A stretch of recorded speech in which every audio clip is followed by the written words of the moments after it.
What's up, y'all? Are the Washington Commanders going to take Drake May as their first round draft pick? That's everybody's question.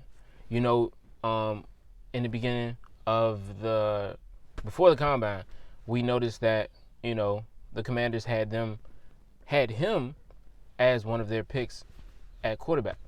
So everybody thought it was a smokescreen. I mean, obviously we don't know just yet, but we kind of get that it's going to come down to this. It's going to come down to size and personality, because that seems to be the only factor, the only two factors in making our decision. Because Drake May is 6'5", Jaden Daniels is 6'3", and Caleb Williams is 6'1". And when you think about it, over the years we haven't had too many 6'5" quarterbacks. I can't name one. But I want to say,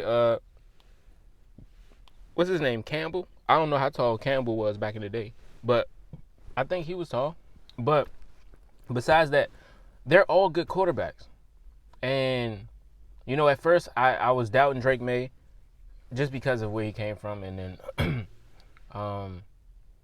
I think now, after seeing his interview, it's all about what you get from them, because they all offer something different. And I think Drake May, in his interview, he allowed you to see who he is. He allowed you to, he told you exactly who he is. He said that if it came down to him and having a start, he said right off the bat, I'm not going to be vocal because that's not who I am. But as time goes on, I'm going to show you through my play style, through my skills, and just working hard, my work ethic. I'm going to show you that I'm a leader, and then I'm going to eventually get and become more vocal. And then I haven't seen Jaden Daniels' press conference just yet, or Caleb Williams, but it's really going to come down to that, because you got to know if they're going to be a great fit. Are they easy to coach? Are they going to listen? Are they going to give up? What are some of their weaknesses and what are some of their strengths? And basically, Drake May just let you know what one of his weaknesses was. His weakness is, in the beginning, is just being vocal. But he said the longer he's there, the more vocal he's going to become. And he said, and then you just have to dissect his whole life. You have to think about, like, okay, he said, like, I don't know, but he seemed a little excited when he was talking about Atlanta and what they had to offer and who they had on his staff that he was familiar with. But he got real excited, but then he calmed down and caught hold of himself and his emotions to make sure he didn't give a little bit too much. But I'm not sure. I'm just thinking. But from my understanding, I felt like the Atlanta Falcons was going for Justin Fields.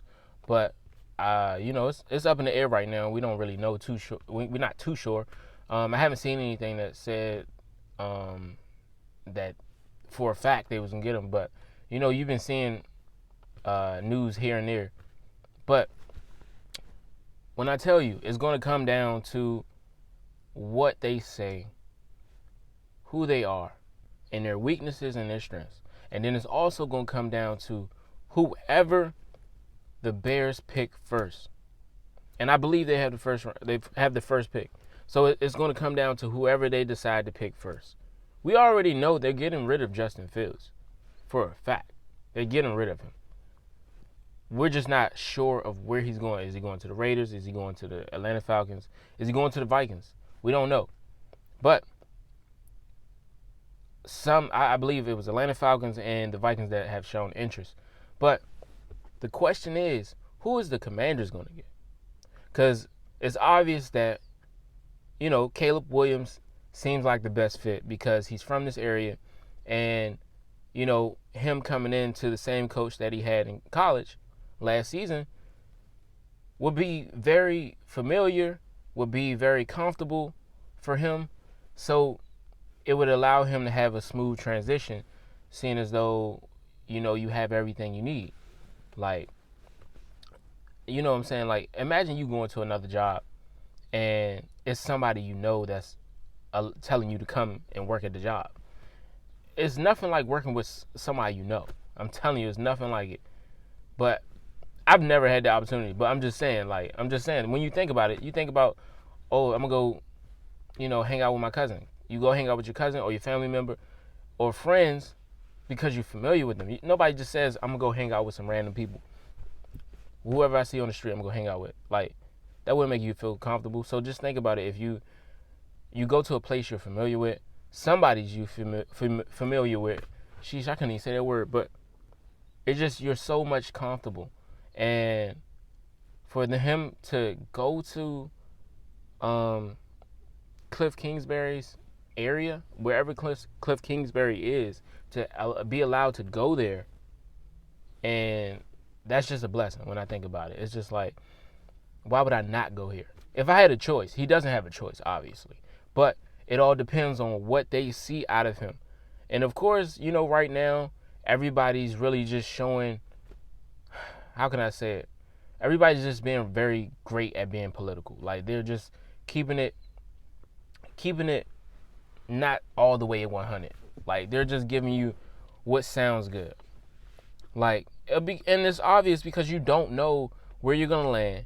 And then it's obvious because it's like, you don't know what this team can offer you if you decide to stick or stay here. And of course, you don't want to put too much of your opinions out there of how you truly feel, because then you never know what bridges you may burn or what could have happened if you went to that location.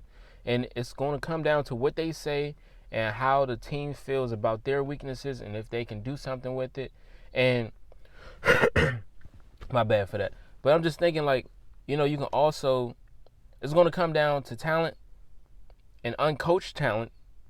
And then it's also what can you coach? You know what I'm saying? So from what I've got is Drake May seems very easy to develop in the league. He seems like he from my knowledge and from what I've seen on film, it seems like he can do a few things. You know what I'm saying? You can do most of the things that you need a quarterback to do. But it's different when you need to learn the playbook. Then you need to, really do all the things that you need to do to be great in the NFL quickly. You got to learn that playbook quick. You got to learn those plays quick. You got to understand what they need you to understand in a short amount of time. For me, if I had to learn the playbook, I can't even tell you how long it would take me. Like, probably take me some years. But these guys do it in a few months, and then they're ready to go. So it's going to come down to what's coachable. How much do you really want to coach? And is this person going to make it easy for you to coach?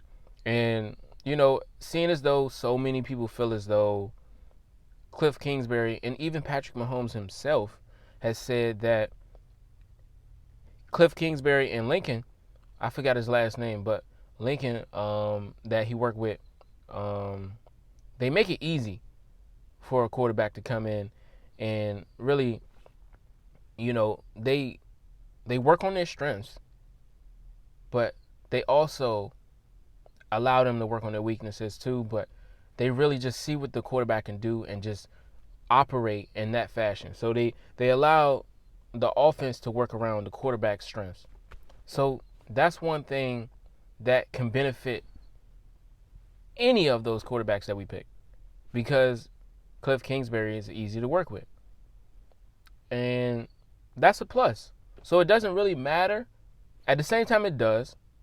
But it all depends on that first, whoever they pick first. If, say, for instance, Caleb Williams get picked first, we have Drake and we have Jaden to choose from. Who would you pick? Jaden is 24. Drake may be 21. So you'll have a lot more time. And, quarterbacks play I don't know. I would say like 35-ish. I think that's about a cutoff, or, just really a comfortable stage to, retire. But just think about it. Who is easier to coach? Who is going to want it more? Who's working? And then that's working when nobody's paying attention. And that's one thing that Drake May said. He said he's one of those people who he's always working. He's always picking people's brains. And he even talked about Eli Manning and how he picked Eli's brain. He picked, for example, Sam Howell. He talked to Sam Howell a lot, and that's his friend. And of course, he probably questioned him every single day and every opportunity he get. He questioned him.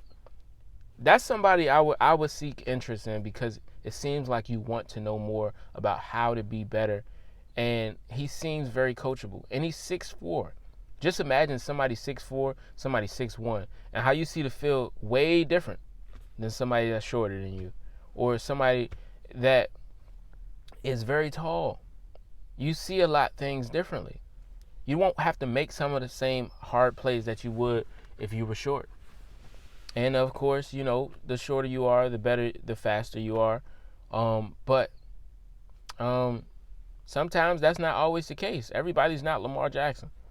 And even though they may say that, I'm a dual threat quarterback, sometimes it might not transition over to the NFL. You might become a pocket passer, or you might not have as many rushing opportunities as you had before. And, like, for example, last season we had Chase Young. I said Chase Young. The quarterback for the Panthers, Young.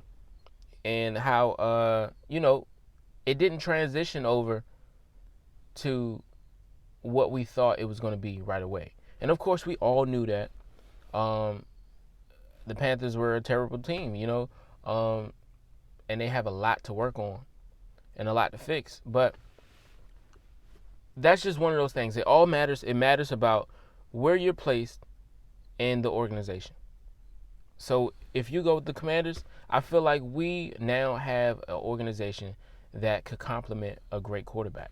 And that's mostly because of Cliff Kingsbury. And I'm sure he's going to implement some of the same things he did with Patrick Mahomes.